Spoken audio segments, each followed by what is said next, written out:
పొగాకు వేలం కొంత పుంజుకుంది. బోర్డు సర్కార్ తీసుకున్న చర్యల కారణంగా ధర కూడా మెరుగైంది. మొదటి శ్రేణి పొగాకు ధర 10 నుంచి 20 రూపాయలు పెరిగింది. అయితే మధ్య మాడు పొగాకు ధరలు మాత్రం ఆందోళన కలిగిస్తున్నాయి. ప్రధానంగా లో గ్రేడ్ పొగాకు వైపు వ్యాపారులు కన్నెత్తి చూడడం లేదు. ధరలు కూడా బాగా తగ్గించేసి కొనుగోలు చేస్తున్నారు. శీతల గోదాముల్లో నిల్వ చేసిన పొగాకుకు ఒక ధర, ఇతర చెక్లకు మరో ధరను చెల్లిస్తూ కంపెనీలు వివక్ష చూపుతున్నాయని ప్రకాశం జిల్లా రైతులు ఆందోళన వ్యక్తం చేస్తున్నారు. రాష్ట్రంలో సంక్షోభంలో చిక్కుకున్న పొగాకు కాస్త తేరుకుంది.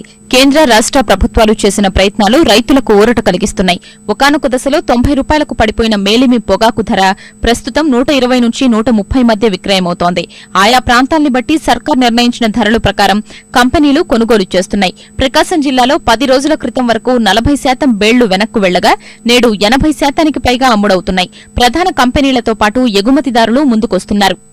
మాకు ఇప్పుడు 6వ కష్ట జరుగుతుంది. పోయిన కష్ట కంటే ఈ సంవత్సరం 5వ కష్ట 6వ కష్టలో కొంచెం ప్రైస్ 10 రూపాయలు తేడాగా బాగానే ఉంది. ప్రస్తుతం 4 రౌండ్ల నుంచి వచ్చే సంవత్సరం మాత్రం తగ్గించేయాలనుకుంటున్నాం. బాగా ఫస్ట్కి ఇప్పటికి నోబీలు తగ్గిపోయినాయి, రేట్లు పెరిగినాయి. కొంచెం నెంబర్ పొగాకు బాగా, మళ్ళీ మీడియంస్ కి గ్రీన్ శుభ్రంగా పడిపోయింది. నెంబర్ పొగాకు మనకి మంచి నెంబర్ 140 మంచి బాగా పెరిగింది. రేటు 20 రూపాయలు పెరిగింది కిలో.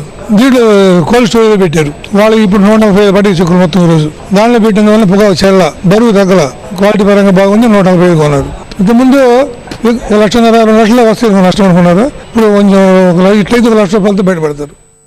ఎన్ఎల్ఎస్ నేలలో బ్రైట్ రకానికి సర్కార్ 127 సగటు ధర నిర్ణయించింది. అలాగే మీడియం రకాల్ని 113 రూపాయలకు కొనుగోలు చేయాలని సూచించింది. అదే ఎస్ఎల్ఎస్, ఎస్బీఎస్, ఎన్బీఎస్ ప్రాంతాల్లో బ్రైట్ రకానికి 109 నుంచి 114 మధ్య సగటు ధర, మధ్య రకాలకి 97 నుంచి 102, మాడు పొగాకుకు 62 నుంచి 67 రూపాయల ధర ప్రకటించింది.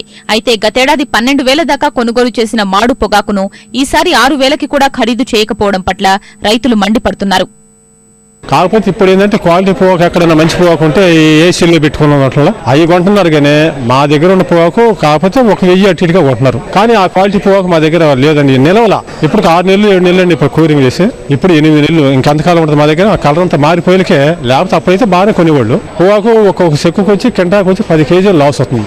12,000 కొన్నావు పోయిన సంవత్సరం మాడు, ఈ సంవత్సరం 5,000 కొంటున్నావు. ఎవరిని మోసం చేయడానికి మా శాతం వేయించారు మీరు? పొగాకు బ్యానికి 2 లక్షలు లాస్ అవుతుంది. ఇలా అవసరమై మొత్తం 90-100 మధ్య పొగాకు అంతా F2 పొగాకు అని మొత్తాన్ని F3 గ్రేడ్ చేశారు. టొబాకో బోర్డు కావాలనే దీన్ని అంతా F3 చేస్తున్నారు. F3 అంటే 80-90 మధ్య మొత్తం. ఆ విధంగా ఒక్క ఏసీలో పెట్టిన రైతులు ఏదో కొంతమంది అమ్ముకోగలుగుతున్నారు 135-140కి. పొగాకు అనేది మాత్రం ఇది కొనే మార్కెట్ కాదు, ఇది గిట్టుబాటు అయ్యే రేటు కాదు. అయినా ఇది రైతులను చెడగొట్టడానికి ఏమని అనుకుంటాం మేము. అందరూ ఏసీలు ఎంతమంది పెట్టుకోగలుగుతారు? ఇక వచ్చే సంవత్సరం టొబాకో కూడా శనగలాలు మొత్తం ఏసీల్లో పెడితేనే కొనే పరిస్థితి వచ్చింది. ఇదే సాధ్యమయ్యే పని కాదు. ఇది చాలా ఇబ్బంది పడతారు. ఇది మిన్నాళ్ళంత ముందు పొగాకు వాళ్ళు కొని గోడవలు వేసుకుని ఇదే కలర్ వచ్చింది. శీతల గోదాముల్లో నిల్వ ఉంచిన పంటకు అధిక ధర ఇస్తూ మిగతా బేళ్లకు సాధారణ ధరలు చెల్లించడం పట్ల సాగుదారులు తప్పుపడుతున్నారు. మరోవైపు 100 కోట్ల నిధి మూలుగుతున్న నేపథ్యంలో బోర్డే కొనుగోళ్లు చేపట్టాలని రైతు నేతలు డిమాండ్ చేస్తున్నారు. ధరలేని తేడాలు ఏసీ పొగాకు ఏదో కొంటున్నారు. అందరూ ఏసీలో పెట్టుకునే శక్తి ఉండదు కదా రైతులకి. ఇప్పుడు ఒక ఏసీలో పెట్టాలంటే ఇక్కడ విజిలెన్స్ వాళ్ళు పెట్టుకుంటారని ఆ భయంతో కొంతమంది తీసుకుపోయే వస్తలేక కొంతమంది ఇట్లా ఇబ్బంది పడ్డోళ్ళు ఉన్నారు. ఏసీ బేళ్లు కొంటున్నారు. గవర్నమెంట్ చెప్పిన దానికి దీనికి ఎటువంటి పొందం లేదు. కొన్ని మాత్రమే హైయెస్ట్ రేట్ చూపిస్తున్నారు. మిగిలిన మొత్తం యావరేజ్ మాత్రం గతం కంటే చాలా దారుణంగా ఉంది. ఫస్ట్ కంటే ఇప్పుడు పెద్ద మార్కెట్ ఏం పుంజుకుని ఏం లేదు. లో గ్రేడ్ అయితే మరి 55 రూపాయలు F3 అట్లా వేస్తా ఉన్నారు. కాబట్టి రైతుకు మాత్రం గిట్టుబడే పరిస్థితే లేదు. మరి ఇప్పటికైనా రాష్ట్ర ప్రభుత్వం వెంటనే స్పందించి బోర్డు రంగంలో నింపాలా. కారణం ఏంటి? రైతుల దగ్గర వసూలు చేసినటువంటి 1,200 కోట్ల రూపాయలు ఉంది.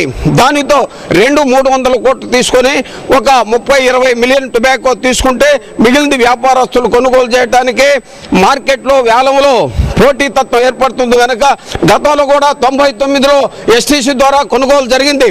ఆనాడు కూడా ఎస్టీసీ ₹1,00,00,000 మిగిలింది. మాకు సెక్షన్ 8 ప్రకారం టొబాకో బోర్డు కొనుగోలు చేయాలని చెప్పి కూడా అక్కడ యాక్ట్ ఉంది. నిన్నటి వరకు కొనుగోళ్ల సమస్య, నేడు కనీస ధరలు దక్కడం లేదనే ఇబ్బంది పొగాకు రైతును వేధిస్తోంది.